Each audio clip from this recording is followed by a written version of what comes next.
所以这个背后，就刚刚老师也提了几个这个原委，但我想大家还是会一头雾水。这部分也可以让老师再说一下，这个紧缩有没有还有可能其他我们所不知道的一些事情呢？我还是按照刚才上边讲的思路啊，我先用常规思路来解释一下，看是不是讲得通啊。那么我们都知道，这个一个国家它的供电系统是由电网组成的。因为发电站不一定就在这个用电地区，那么要用电网把电力送过去。那么这种情况下，中国这么个大的国家，所以它的电力网啊也是很大很多的。那么中国原来是有东北、西北、华北、华东、南方这样几个电网。那么在20多年前呢，山东、福建、四川、海南、新疆、西藏这几个地方的电网都是局部网。就是和周边的省区的电网是独立开来的。那么以后呢，中共大在电网之间架设了很多跨网的建设。所以从道理上讲，现在呢，如果是哪一个电网的有一个电厂出问题，电力供应不足，那么它是可以通过联网啊，从别的电网有富裕电力的电网调电过来的。就先可以是网内调整，看哪个电厂出力不足了，或者设备出问题，那么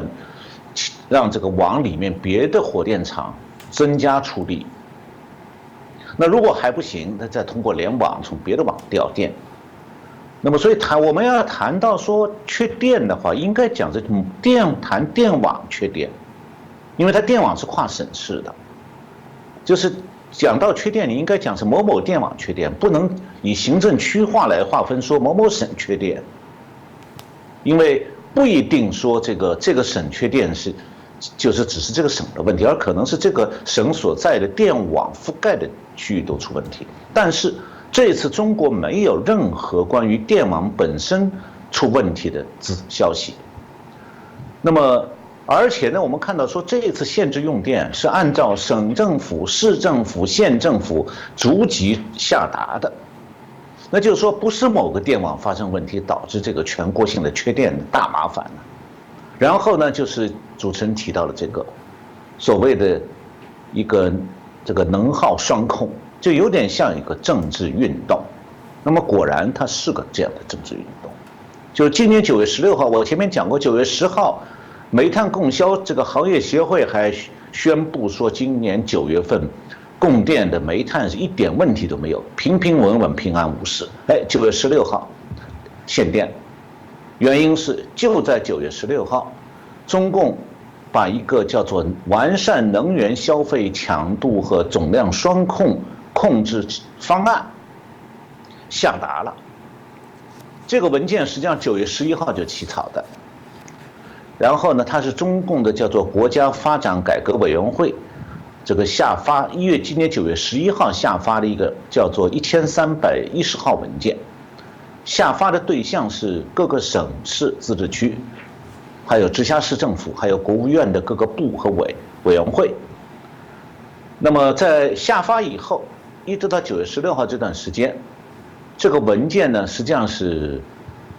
中央政府给地方政府的命令，然后呢就这个要求各个省政府再把中央政府规定的能源消耗的这个指标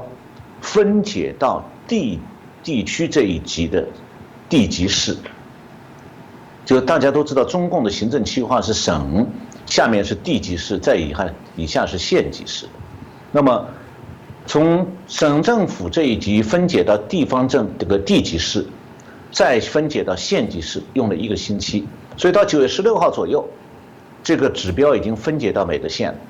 那么这样的话，每个县都很清楚了，这个他们上面下达的他们县用电的消耗，今年2021年总量是多少，然后现在已经用掉多少，还剩多少。然后中共刚才讲的这个文件呢，它明确规定说，中央政府设置能源消费总量指标，向各省自治区分解下达能耗双控5年目标，然后是国家对各省能耗强度降低实行基本目标和激励目标双目标管理，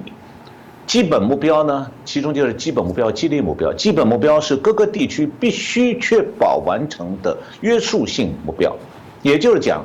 中共是在根据它以往各个地区行政区划范围内的用电数据，以这个为基础，设定了一个全国的能源消耗上限，然后让各级省政府把这个上限的总量分解到各个地级市，再分解到县一级，作为强制性的行政任务。那么地方政府是必须按照这个设定的上限来控制本辖区里面企业的用电，直到北京设定这个全国性目标实现为止。那么这样就出现一个问题，企业要保利润、保订单，你突然政府把电源关掉、切掉了，企业怎么办？在中国，对不起了，所有企业都在中共管控下，你必须听话，要你停产你就停产，亏损那是你企业的事，订单丢了也是你企业的事，而且你还不许公开抱怨，或者讲给外商听，你要讲出去你就完蛋。那比方讲，有一个市政府，它管辖的范围内有几家耗电特别多的大企业，那这个市要执行这个能耗控制指标就比较容易简单了，你只要把这几家企业电停上几天，那么全市的累计的电消耗量就降下来了。那么然后上面规定的年度耗电指标就可以完成了，市长可以对上面有交代了。那么至于这几家企业被你关掉电以后，经营上遇到困难怎么办？你企业自己回家舔舔伤口、扁扁嘴好了，你去敢找共产党的市长索赔吗？那很多人会讲说，中国已经实行市场经济了，政府怎么可以这样不讲道理？事实上，中国的市场经济是中共管控下的半市场经济，中共的政治制度是共产党的专制制度，所以只有企业有错的，政府是从来不承认他会错的。所以你说你政府让你亏损了，甚至让你倒闭了，因为他拉电，你说你找律师告政府，那是找死。你说你找民意代表投诉，对不起，中共之下只有共产党的共议代表，共产党的共产党这个共字，共议代表，它代表共产党的，不是代表你们企业的，所以中共之下是没有民意代表的。那些人大代表呢，都是政府挑选的，跟民选没关系，人家只看上面的脸色。那你说我要是找局长、市长送钱去关说，那遇到这种上边要他们好看的事情，你找什么长、局长也好，市长也好，他们都哪敢违背上面？他不会有好眼色给你这个好脸色给你的企业家看了，所以你连关说都没有用。那么刚才讲到，这是如果一个城市里有大企业，把它电一拉，这个城市就任务就完成了。那如果这个城市用电都是居民用电，中小企业用电怎么办呢？那中国的市长就会毫不犹豫地切掉居民家庭和商铺的用电。那人家市长是必须完成任务啊，因为限电的指标是按行政区划化解分解下来的。比方讲，规定说每个市要减少10%的用电，那没有用电大户，那就居民楼的电梯啦、马路上红绿灯都一起断电。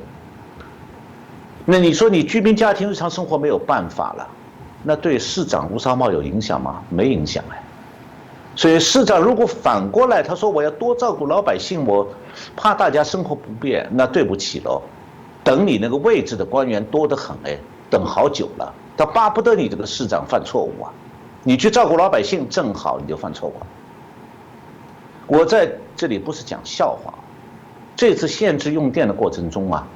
中国这个有一个杂志叫《财经杂志》，它报道讲，在南方省市当中，缺电最多的是广东，拉闸呢主要是限制企业用电，所以因为企业用电多嘛。那么东北城市就不一样了，那里大部分企业很多地方都已经倒闭了，没什么闸可以拉的。那减少用电就只有从居民生活用电着手，所以居民用电就被拉闸，这个情况就出来了。刚才讲沈阳市是辽宁省的省会，它就这种情况。那天黑以后，好像回到70年代的乡村了，几百万人口城市一片漆黑，没有电。但是呢，就这样子，中共的媒体还千方百计掩盖真相，告诉民众讲，不是政府拉电，是供电企业遇到困难。那么企业最关心的事情就是中共打算限制用电要到多久啊？这关系到企业能不能活下去的问题。但是啊，我们现在看到中共这个中央政府并没有一个统一的规定，它是把用电的限额分解到各个省了。这样的话，每个省自己算完账以后，它就自己规定出各种各样的限制用电的时间长度，各个地方都不一样的。中国的媒体没有一家敢登，但是台湾的财经新报整理一些资讯，为我们提供了一个参照。根据台湾这个财经新报的报道，陕西省规定限制供电到年底，宁夏自治区规定高耗能企业停电30天。那么四川省的说法是暂停非必要生产，但他不告诉企业说你的生产对政府来讲是必要还是不必要，你自己去猜。那么河南省规定一部分加工企业停电21天以上，记住21天是还有个以上，就是你21天是起码的，20天以后还要停多少天不知道。那重庆市规定的是限制用电的截止日期未定，就是说我们就这样停下去了。广东省规定是每个星期停4天，那山东省规定每天停电9个小时，江苏省规定今年最后3个月里头，工作日的一半必须停电。那浙江省规定的是每个季度停电20天到30天。那么从这些乱七八糟的规定里，我们可以看出来，其实中共下发那个文件以后，中南海算是完成了限制用电的目标了。至于各个省怎么样规定，中央政府没去管，也不想具体去调整。你现在就是哪怕有本事，你告状告到李克强总理的办公室，他也只能说这省里面决定的，我做不了主。